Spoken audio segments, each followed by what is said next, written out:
You guys waiting? So let's get started. I'm very happy to introduce Dr. Jim Weber from Neotechnology. And I promised Jim I'd have a lovely small story for him to introduce him. Back in 2002 or 2003, if I remember correctly, I was a young PhD student at Linköping University. And an undergrad came and knocked on my door. His name is Emil Eifrem.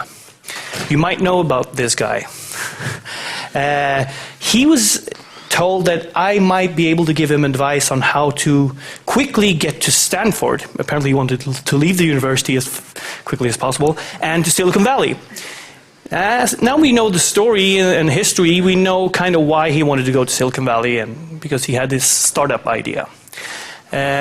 During lunch, we also had a small discussion on, we should know more about graph theory. And then I looked at the schedule. Yeah, that's the next talk. So we have a full-fledged computer scientist here from Neotechnology who used to work for ThoughtWorks, which is also a very cool company. The stage is yours. Wow, tack så mycket. Hej, tjena, jag är Focus. Jag heter Jim och kommer från London. Och min svenska är dålig. So I'm switching to English. Even if I could speak Swedish, I'm learning it in Malmö, which means it sounds like Danish to you guys, right? So anyway, fuck that, we'll switch back to English. Hello everyone. I also have quite a colloquial form of English. So if there are any Puritans in the audience, hello Americans, cover your ears. So we're going to talk about graph theory. So I work on Neo4j most days. I'm not really going to talk a tremendous amount about Neo4j. I do have my Zuckerberg official blue graph hoodie. What I've noticed is that Zuckerberg always wears one of these, and he's got like the biggest graph company in the world, so I'm just kind of like cargo culting a little. So if I wear one, we'll get to be as big as those guys. So we're going to talk about graph theory. And in fact, we're going to have a talk that goes a little bit like this. So we're going to think about data and how it's imprisoned, and how a lot of data stores kind of lock away much of the value that's inherent in the connectivity between our database, in our database. Then we're going to look at the labeled property graph model. That's a particular kind of graph model that actually Neo4j uses, and we'll see how we can use that model to produce models of some very sophisticated and culturally idiomatic domains. Then we can look at two main thrusts of graph theory for this talk. We're going to do some predictive analysis, and we're going to do some retrospective analysis. In terms of predictive analysis, we're going to look at a couple of domains which are pertinent. Southeast London, the kind of stabby part of London where I happen to live. Shanksville, whatever other unflattering names for it, the shit bit. And actually now, since it's the 100-year anniversary of the beginning of World War I, we'll actually look at how graph theory could be used to predict the outbreak of those hostilities, which is a big yay for graph theory and a big, fuck man, humans. Really? Did we have to do that? Anyway, then we'll flip it the other way around, and we'll look at doing real-time retrospective analysis. So given this data that we have here, how can I immediately, within the next few milliseconds, begin to make good decisions or recommendations or whatever it happens to be based on that. And then we'll finish up with beer, nappies and Xboxes. Easy peasy, right? All right, so we've all been here. Yeah. Kind of schlepping through that kind of left, outer, upside down, inner, reverse join through 17 different tables, all to get over here so we can change this one flag from true to false.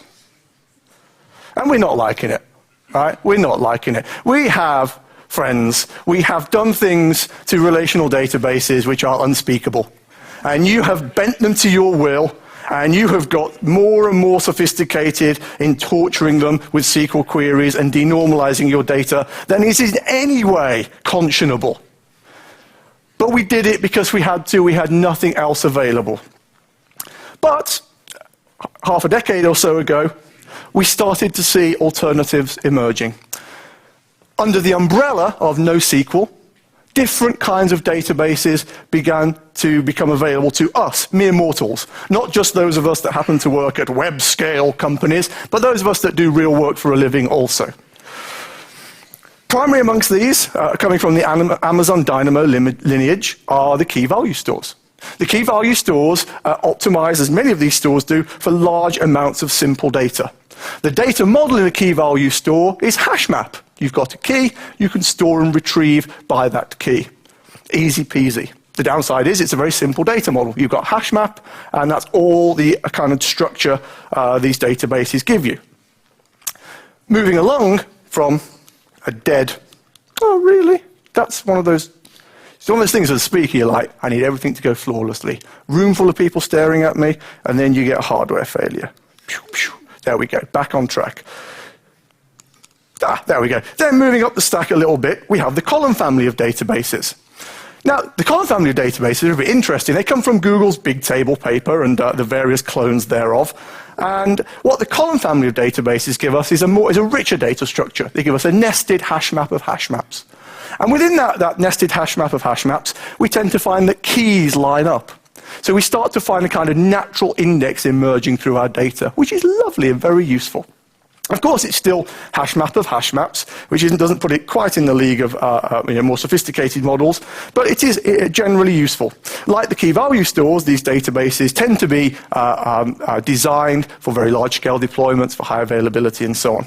Now, amongst the intelligentsia in NoSQL, there is often a debate about which of these databases in the column family are the most scalable. People will say, oh, it's HBase, or it's Apache Cassandra, or it's this thing that me and my mate threw together in a garage. It turns out that I know the answer to this. It's none of those. The most scalable column family store I know is this. This is the British Museum. It's where we store all the things that we stole. And it's got columns, they're very pretty, and whenever we want to increase its scalability, we just build another wing and we put more stuff that we stole in it. So there you go. Then we have the document databases. And I think what's marvelous about the document databases is they're a very, very friendly idiom to us as software engineers. I take a document, I store that document, sometime later I can pull that document out of the document database. They often provide indexing and secondary indexing, but I think overall these are the things which are friendliest to a developer, they're easiest to pick up. And they are exemplified in the market by the likes of MongoDB, I think undisputably the largest and most popular NoSQL database out there, Apache CouchDB, Couchbase, blah, blah, blah, blah, blah. Now, there's this chap that I used to work for, and he's a wee bit smarter than me. And he and his co-author, Pramod Sadlij, wrote a really, really nice book called NoSQL Distilled. And in that book, they observed that there are similarities between key value stores, document databases, and column family stores. And they called these similarities aggregates. And their observation is that in all of those kinds of stores, things work very well when your store and retrieve are symmetric. That is, when you store a customer, retrieve a customer. Store an item in a shopping basket, retrieve an item from a shopping basket. When those things are symmetrical, these stores work very well. But when you want to ask different questions, not just store customer or store product in shopping basket, but ask which customers are deserving of a discount or what's currently popular in the shopping baskets, then you have to extract data out of the database and process to achieve an answer. And that's quite a different model that we know compared to even things like SQL, where in SQL, of course, we don't extract and process, we simply ask the model for an answer. So this leads us to this position where we kind of have data prisons, where in order to gain insight into what is ostensibly connected data, we have to break that data out of the database, which is a bad thing. Like, data likes being in the database. It's like a little womb for data. Your data's kind of swimming around in the amniotic fluid. It's all warm and cozy and really a bit like living in communist Sweden. You guys are all so well looked after by the nanny state that you don't want to come over the North Sea to our country, which is run by a mixture of the Nazis and the Smurfs, right? I mean, you guys are all Super happy here. But in the database world, what do? We kind of break it out of the database, run over to the MapReduce. Obviously, this is a bit of an interpretive dance of how databases work. This is not how it looks in production. You can't break open the microscope and see little Jimmies running across going, ah. But literally, take the data from the database, run across the bus, drop it into your sausage machine, which is Apache Hadoop or something, and turn the handles. I'm pretty convinced there isn't a class in Hadoop called handle, and there's no method called .turn, but you get the kind of idea. Turn the handle, some high latency or equally high throughput processing goes on, and then out comes your answer. And if you're sensible, you take that answer and you dash back with it and drop it back in the database where it's all safe and warm and cuddly. Yeah, great. Well, not entirely great. So most NoSQL databases were built to tackle complexity, but where complexity was considered to be size, where the volume of your data was becoming large and unwieldy enough such that it was causing pain in your SQL database, particularly join pain. You were getting data where when you hit a join, and we all know, even with the best SQL design ever, at some point you join. Anyone anyone had one instance of a SQL database where they didn't have to join? Someone looked like he was going to scratch his head, and then you're just playing with me now. Exactly, no. In theory, you could write a really, really kick-ass SQL database if you avoided joins, but you just can't. It's just practically impossible. And when you do joins, of course, you get Cartesian products, you get intermediate sets being built out, and that means all of your predictability about latency and resource consumption goes out of the window. That is complex, but it's not the only aspect of complexity in data. Sure, data is getting bigger all the time, but also data is variably structured. Sometimes it's really uniform. Sometimes it's really disuniform. I really wish I knew the English word for that. Maybe you guys can tell me. You learn English properly here, right? But increasingly, that data is connected. I mean, think about Facebook. It makes a business based on the connections between data and not just the data itself. So my colleague Alistair Jones has suggested we're at a bit of a fork in the roads, where on the left, we have a choice we can make, which is to denormalize, to break data down into keys and values or columns. And then, in order to make sense of that data, we're prepared to extract, process, and reload it. And that's our kind of loop in which we gain insight into the data. On the right-hand fork in the road, we have a richer model. We have the graph databases, where we have a connected data structure, a very rich, expressive data structure. And in order to gain insight to it, we query that data structure. We traverse around the graph structure to gain insight into that data. And as it happens, this is something that as humans and developers, I'm not saying they're an exclusive set, although sometimes in some unhygienic situations I do have to wonder. It turns out that, not in Sweden, of course, you have state-sponsored soap. And the thing is, you're proud of it too, right? I mean, he's like, yes, he's making a joke about us being communist.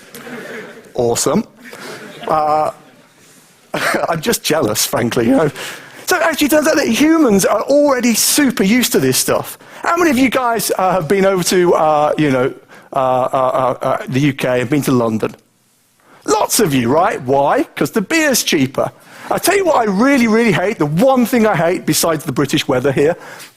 When I come to Sweden, it's you guys are like, oh, brilliant, you're over. Let's go to the Bishop's Arms, of which there are like 1,000 in Sweden.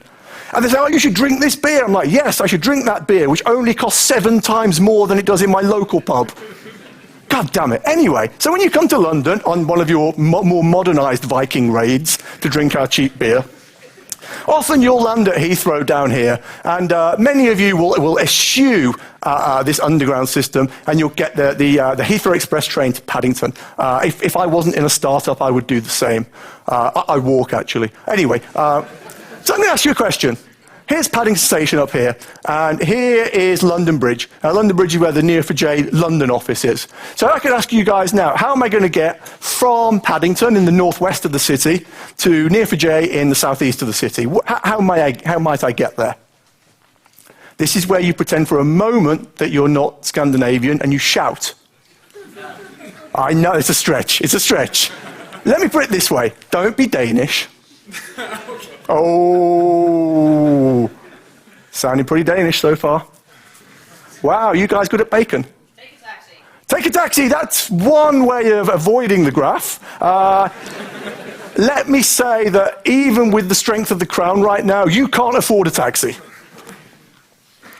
Someone else who's not going to try and cheat me out of an answer. Oh.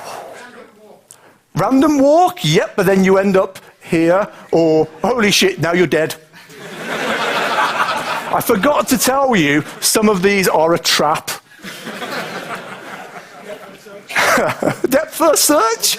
Breadth first search, brilliant. So you're going to go, and you're dead again. Okay. But you may get there. I mean, if Dijkstra had tried this, he never would have published his algorithm because he would have been knifed somewhere around Finchley. But you're on the right track. Actually, you might say, well, haha, Jim, I'm going to take the yellow and green track down to here, and then go up to this station and switch to the black line. And I'd be like, yeah, that's fine, except the yellow and green track is really shit. You're such newbies. Everyone knows that's the worst underground line in the entire system. God damn it, guys. But it is legal. Another way to do it might be to go, for example, on the brown line to Baker Street, then switch to the silver line, Jubilee line, come round and go to London Bridge. I've done this a few times, and I think that actually is the fastest route. But what all of you started doing there was, apart from the smarty pants down here who decided to implement Dijkstra and A-star on us, you automatically know how to use this diagram. You know, and who was it that yelled taxi over here?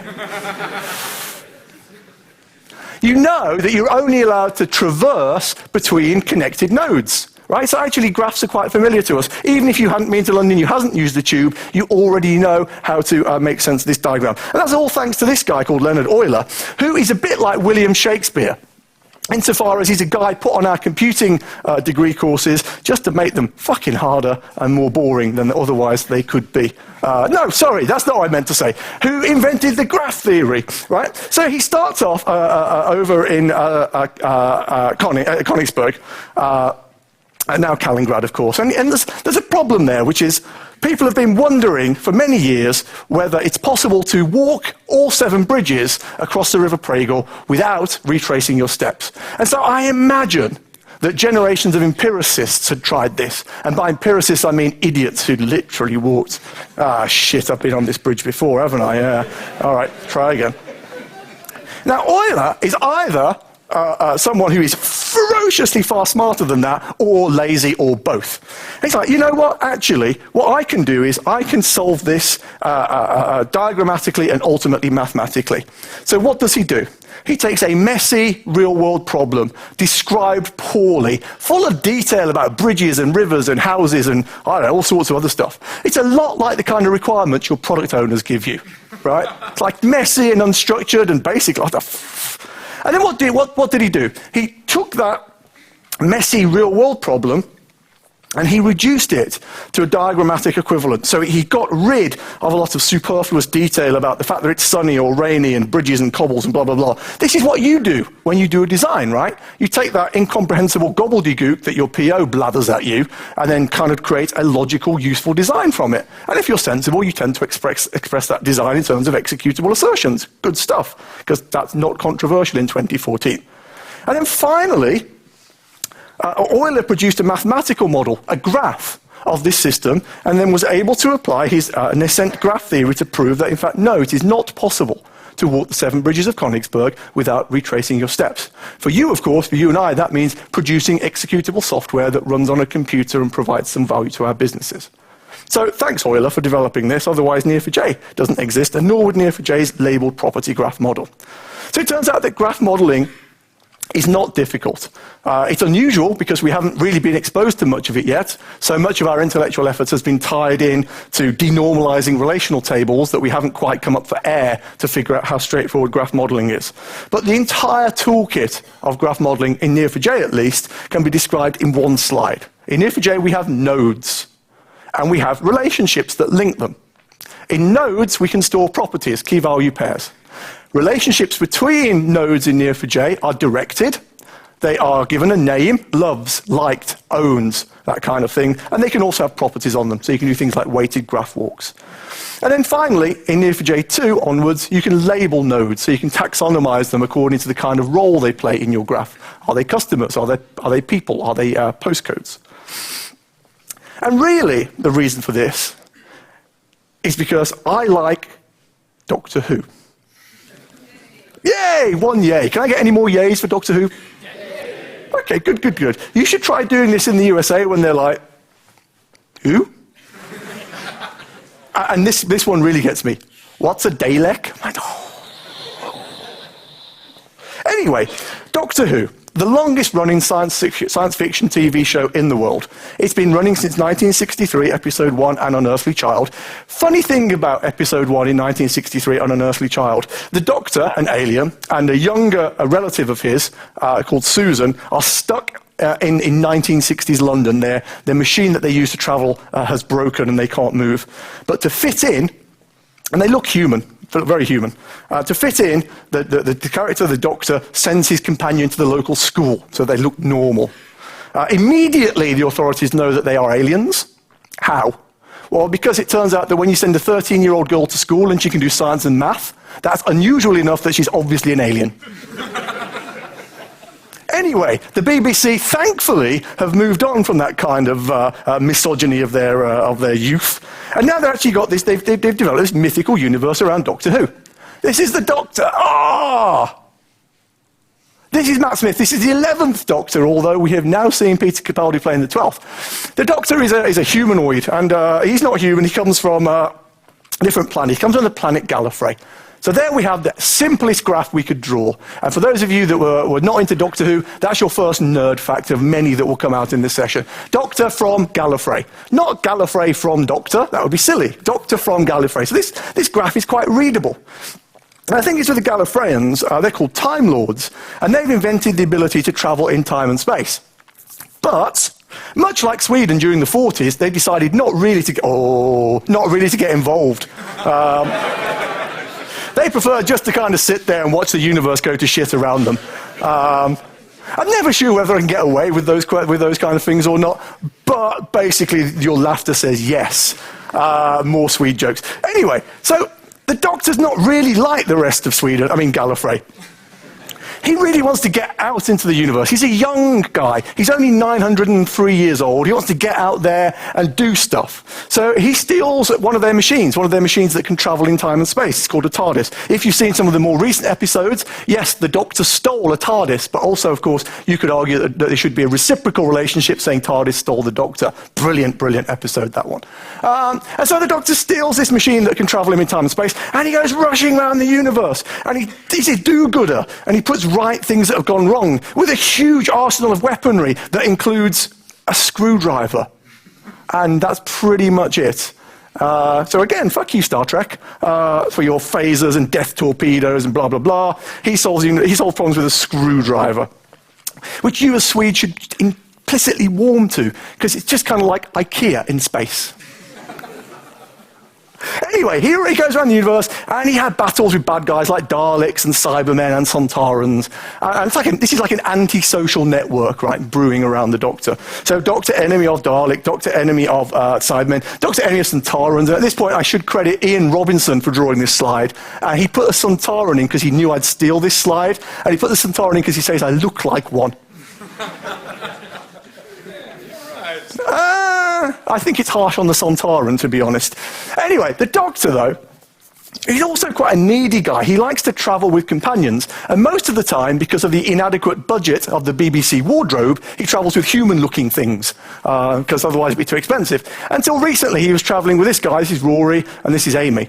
And the nice thing about Rory and Amy is they're companions of the Doctor, yes, but they've also got their own thing going on. So Rory loves Amy, Amy loves Rory. What's interesting is, look, Rory loves Amy, Amy loves Rory.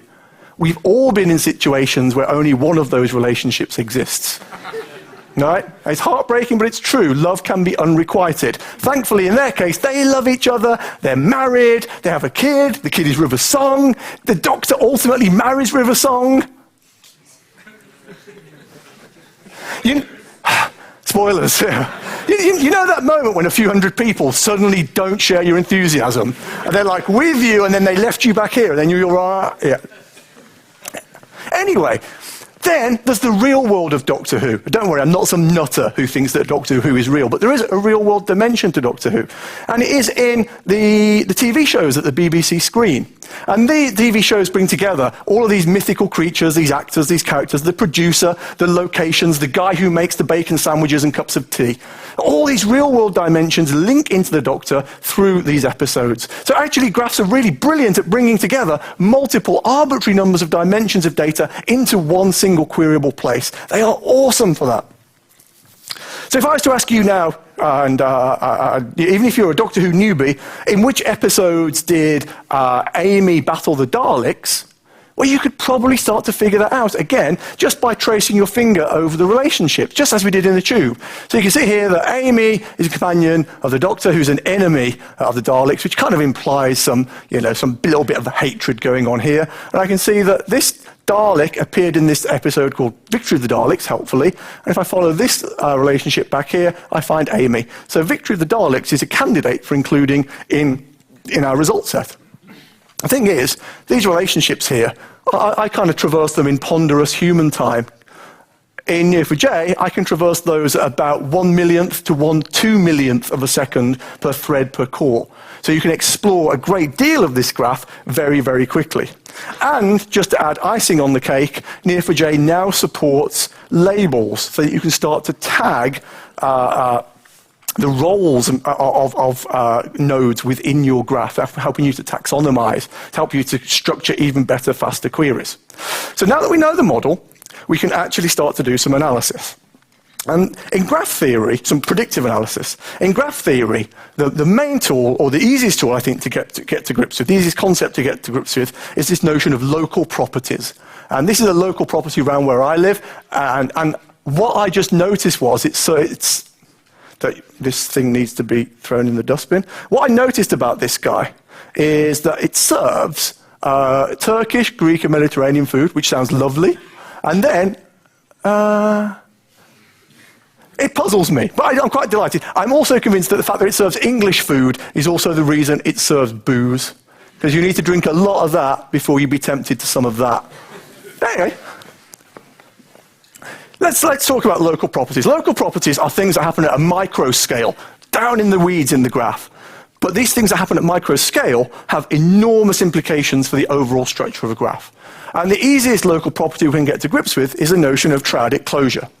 Now, here we see a simple graph. 3 nodes, 2 relationships. And you can see I've taken inspiration from the American cartoon South Park, which is one of my favorite TV shows, and I'm not watching Doctor Who.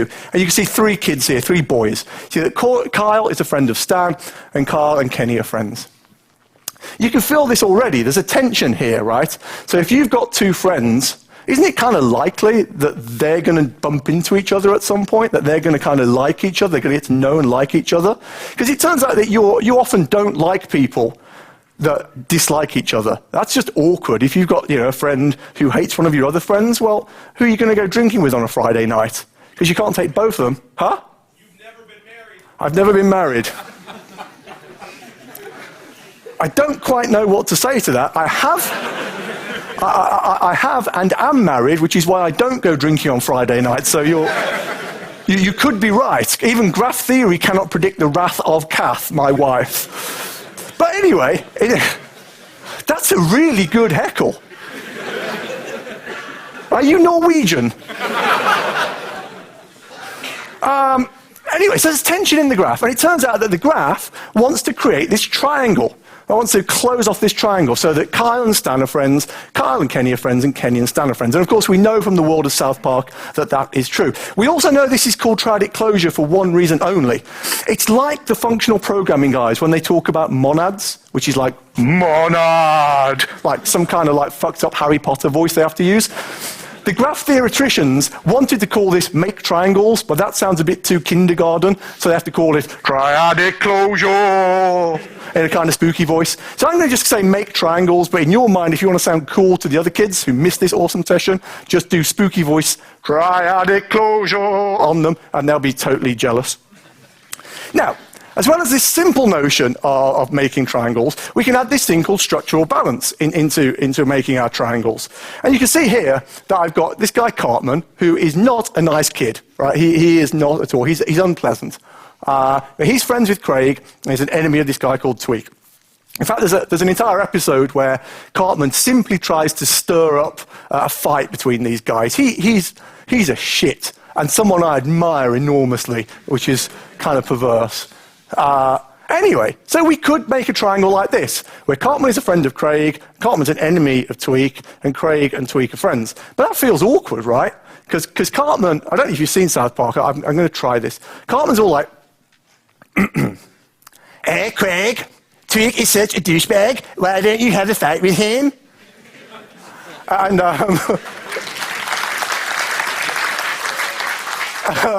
I can't do Craig.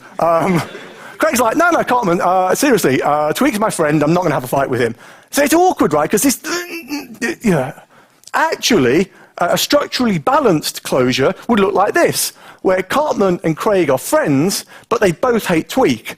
Now, these guys can gang up on Tweak.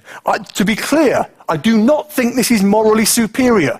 This just shows that kids are a bunch of bastards. However, it's a stable structure from a triadic closure point of view. This is another structurally balanced closure. This one definitely is moral superior. So 3 friends is also stable. No one's going to gang up on anyone else. So 2 enemies and a friend is stable. 3 friends, also stable.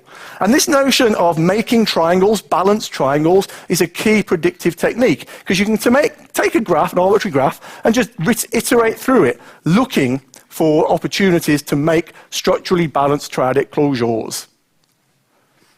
I'll prove this. The outcome of this is foregone. Here is a graph of the great houses of Europe circa 1870 or so.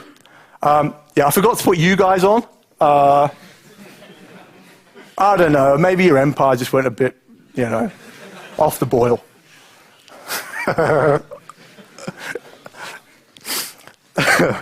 Anyway, notice, the Yanks aren't involved either. This is the good old days, right? Anyway, so in this graph, red relationships indicate enemies, and black relationships indicate friendships. So this is a historical formation known as the Three Emperors League. But as we iterate over the graph, go forward in time, we can start to see how making triangles will start to mutate this graph in ways that may become ominous and worrisome. So first, we introduce Italy. We make a stable triadic closure. Friends with Germany, friends with Austria, and of course, those guys were already friends. That's a stable triangle. And historically, that's something that's known as the Triple Alliance. And again, we can iterate over this graph again, removing or changing edges between relationships between the nodes. And then Russia becomes hostile to Austria and Germany. Another balanced triadic closure, but one with a bit more red than black. So again, we're just making triangles here. Come on. Then the French and the Russians ally. That forms a balanced triadic closure with the UK. Then that happens. That I can't explain.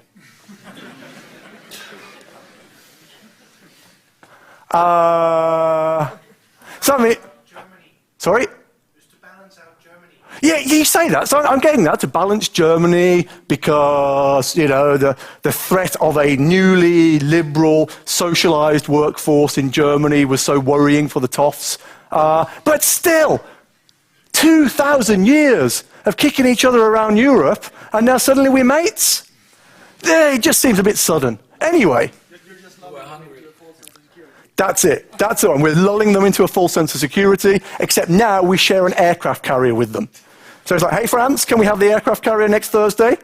Pourquoi? No reason. Are you planning to invade? No, we just want to sail around in it for a bit. No, I don't get this. This is called the Entente Cordiale, which I think I'll translate the French for you. It means, stop hurting us, Britain, we finally give up. That's what it means. Anyway, But this isn't balanced, right? This is out of whack. Because France is saying to Russia, hey, Russia, the Brits are all right. And Russia's like, nah, man, I hate the Brits. Like, they are definitely not going to become part of our awesome communist collective. They love their kings and queens and shit like that.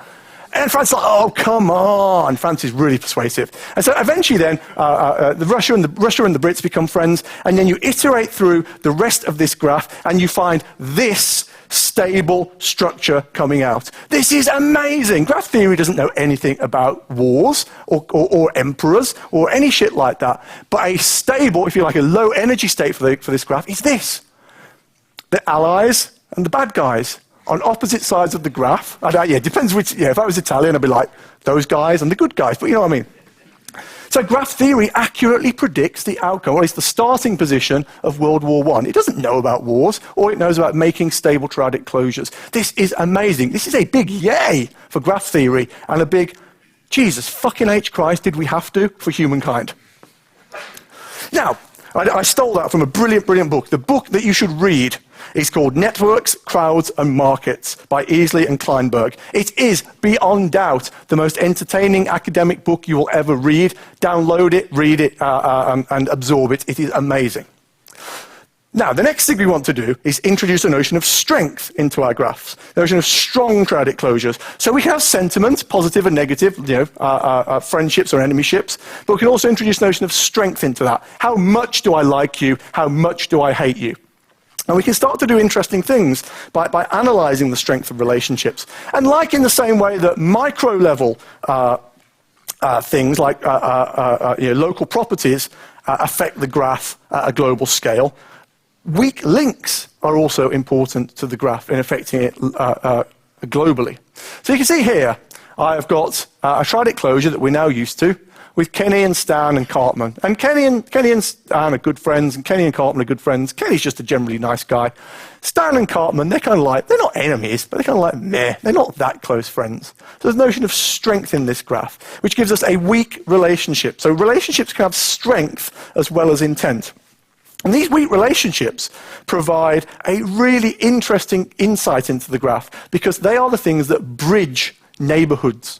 They are the things through, for example, which communication flows in an organization. They are the undersea cables in the internet. They provide choke points in the graph. So, for example, in the South Park universe, Stan and Wendy are kind of dating. So they like each other, but I mean, they're 10 years old, so they can't really express themselves very articulately. They kind of say, yeah, I kind of like you.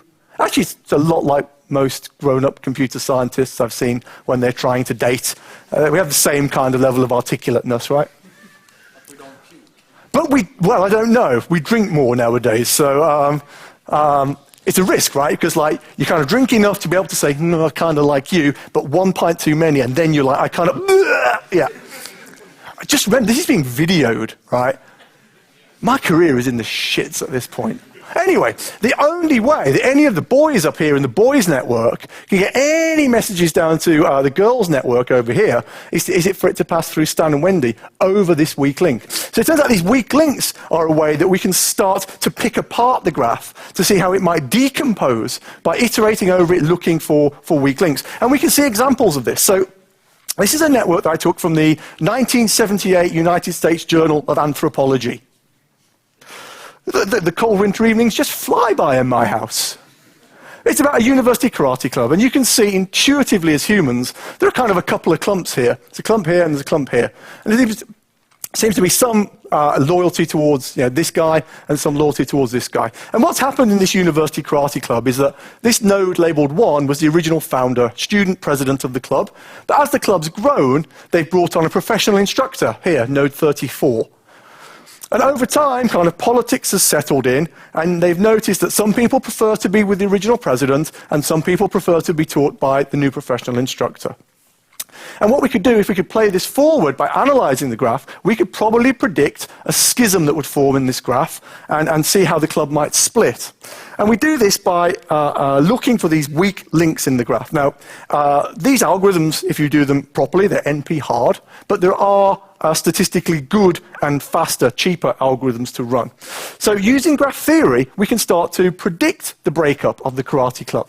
So if we did that, if we went around the graph looking for the weak links and painstakingly plucking them out, throwing them away, we might get a partitioning like this, where the nodes shaded in white ultimately form a club around the professional instructor, and the nodes shaded in red ultimately break off and form a club around the original student president. Just by plucking out those weak links and letting the graph kind of naturally bifurcate into its two major components. What's amazing about this is graph theory gets it wrong.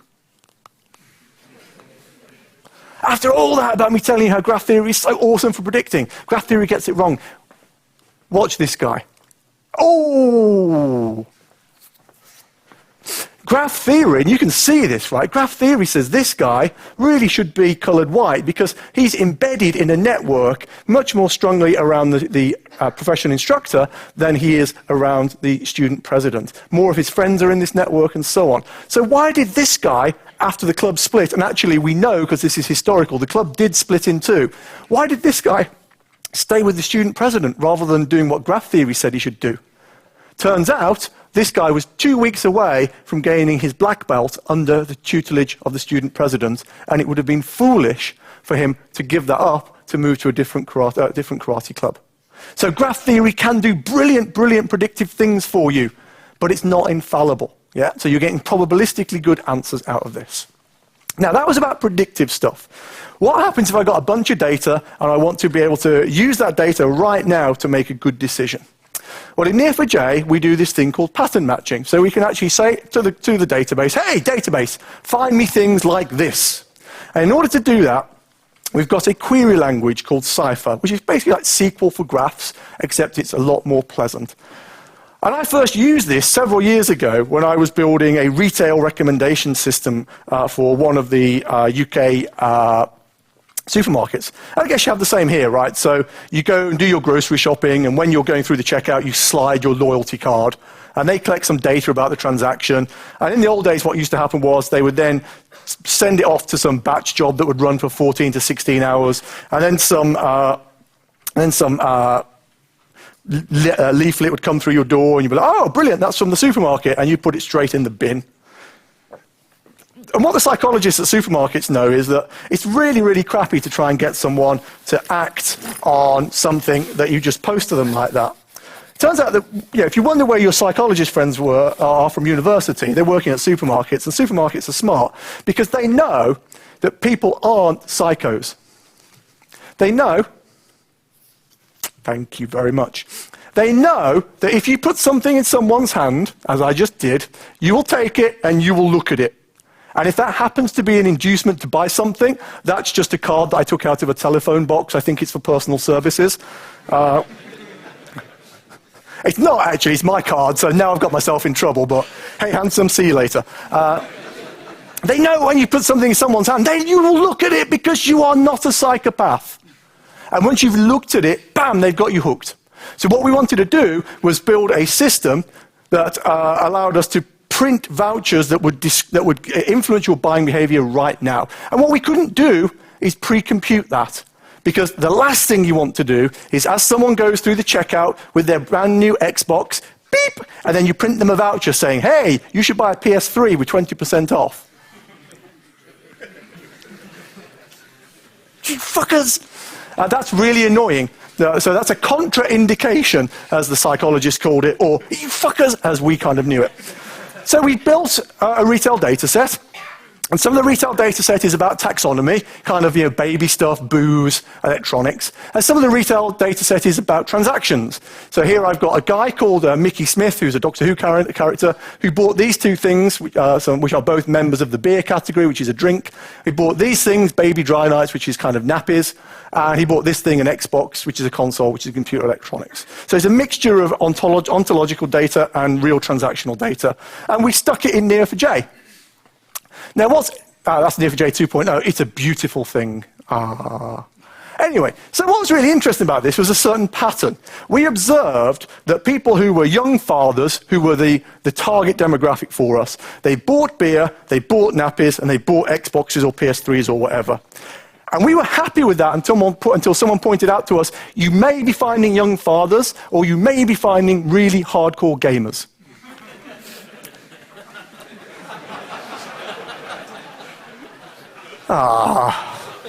Weak. Anyway, what's really interesting is, if we notice someone's bought nappies and bought beer, but they haven't bought an Xbox or a PS3, bang, it's an opportunity for us to try to change their behavior. So what have I done here? I've gone from this graph, which is drawn lovely in PowerPoint, to this graph, which is the same graph but sketched in ASCII art text. Why?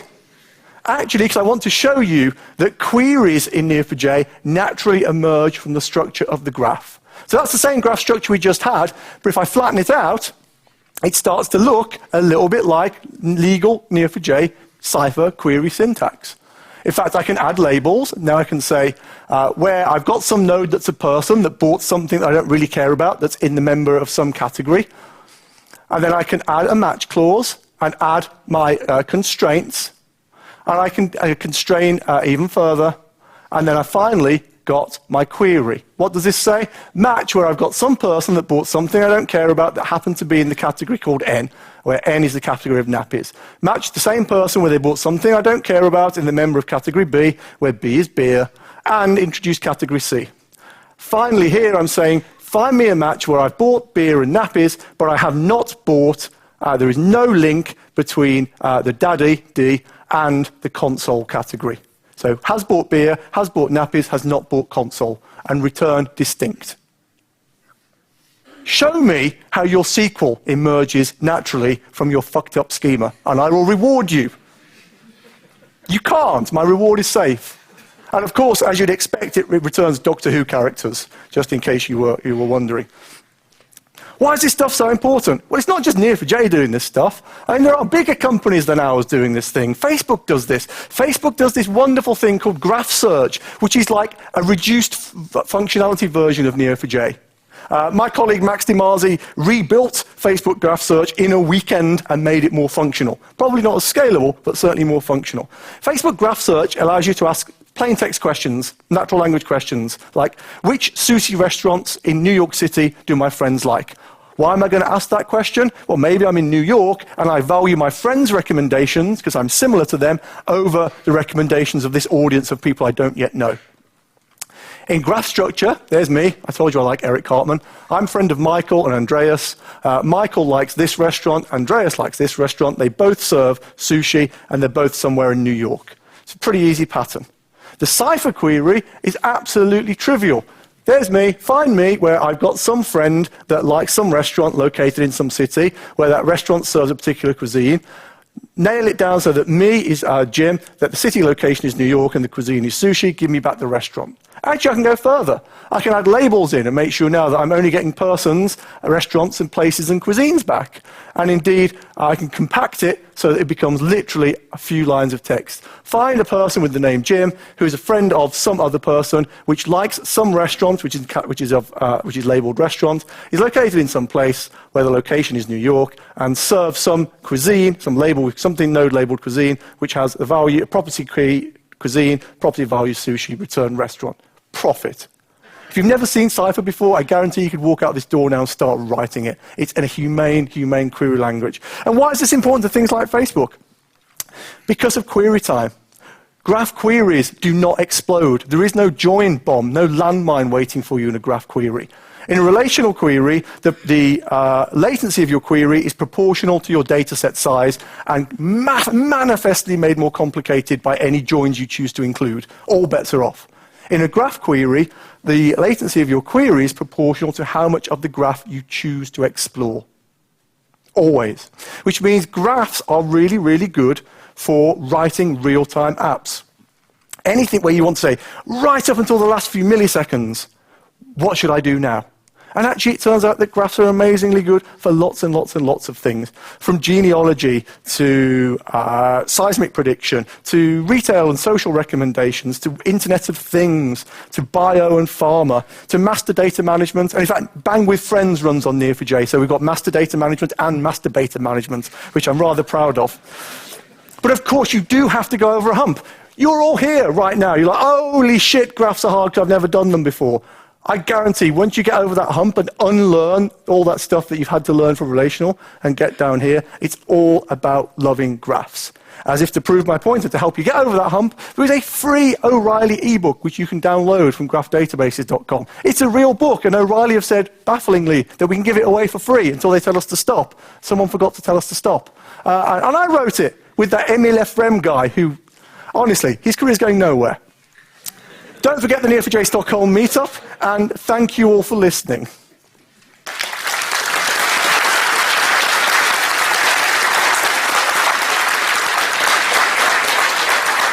So, am I on? Yeah. I think we actually need these 10 minutes to move between rooms. So, any questions for Jim, we'll have to take them offline.